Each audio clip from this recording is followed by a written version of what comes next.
প্রতি জুমার ন্যায় আজকের এই জুমাতেও আমাদেরকে আসার বসার তৌফিক দান করেছেন, সেজন্য দিল থেকে কালিমাত শুকর আদায় করি আলহামদুলিল্লাহ।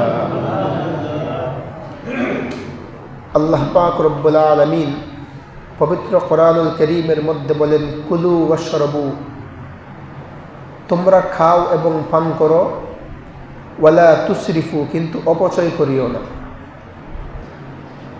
আল্লাহ পাক রব্বুল আলামিন খাওয়ার জন্য বলেছেন, পান করার জন্য বলেছেন, কিন্তু খাবার যেন নষ্ট না হয়, অপচয় যেন না হয়।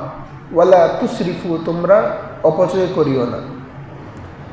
রাসূল করিম সাল্লাল্লাহু আলাইহি ওয়াসাল্লাম আমাদেরকে বিধি, আল্লাহ পাক রব্বুল আলামিনের হুকুম আহকাম, নবীজি সাল্লাল্লাহু আলাইহি ওয়াসাল্লামের যে তরিকা, এই সমস্ত কিছু আমাদেরকে দেখানোর পরেও, বলে দেওয়ার পরেও প্র্যাকটিক্যাল তিনি দেখিয়েছেন আমাদেরকে।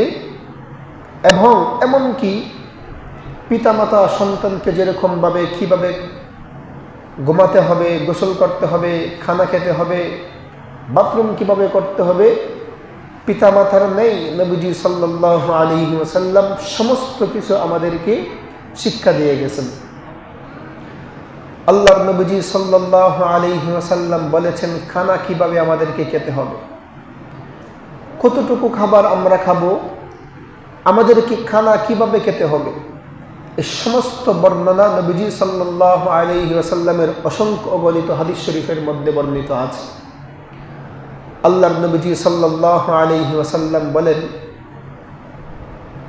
ওয়াকুল বিয়ামিনিকা ওয়াকুল মিম্মা ইয়ালিকা, তোমরা কিভাবে খানা খাবে, তোমরা তোমাদের খানা খাবার শুরুতে তোমরা তোমাদের ডান দিক হতে খানা খাওয়া আরম্ভ করবে, ডান দিক হতে খানা খাওয়া। এবং ওয়াকুল মিম্মা ইয়ালিকা, আল্লাহর নাম নিয়ে খানার দোয়া বলে, আল্লাহর নাম নিয়ে তোমাদের দিক দিয়ে, তোমাদের কুলের, ওয়াকুল মিম্মা ইয়ালিকা, তোমাদের পার্শ্ব দিয়ে যে খানাগুলি আছে এগুলি খাওয়া। অনেক সময় বিশেষ করে রমজানের সময় দেখা যায় ইজতিমাই প্লেটের মধ্যে যখন খানা দেওয়া হয়, অনেকেই তার নিজের পার্শ্ব দিয়ে না খেয়ে অন্যের পাশ দিয়ে খেয়ে নেয়। বিশেষ করে যেদিক দিয়ে বুট দেখা যায় একটু বেশি, বড়া একটু বেশি, ওই দিক দিয়ে খেয়ে নেয়। কিন্তু ইসলাম আমাদেরকে এটা বলে না, বলে ওয়াকুল মিম্মা ইয়ালিকা, তোমার কুল থেকে, তোমার পার্শ্ব দিয়ে যেগুলি আছে, চাই বুট থাকুক অথবা না থাকুক, চাই ভালোটা তোমার এদিক দিয়ে থাকুক বা না থাকুক, তুমি তোমার পার্শ্ব দিয়ে খাও। ইসলাম আমাদেরকে এটা শিক্ষা দেয়। আর এরকম পদ্ধতি আমাদের তাবলিগ জামায়াতের মধ্যেও শিক্ষা দেওয়া হয়। এখন তো বয়স্ক হয়ে গেছেন আপনারা, শিখবেন কোত্থেকে? আপনাদের জন্যই হযরত ইলিয়াস সাহেব রহমতুল্লাহ আলাইহি এই তাবলিগ জামায়াতের নামে সুন্দর একটা নিজাম সিস্টেম তৈরি করে দিয়েছেন। মুরব্বী হয়ে গেছেন, বয়স্ক হয়ে গেছে, সূরা কেরাত, নামাজ, এগুলা তো আর এখন মাদ্রাসায় গিয়ে শিখার সময় আমার হাতে নাই।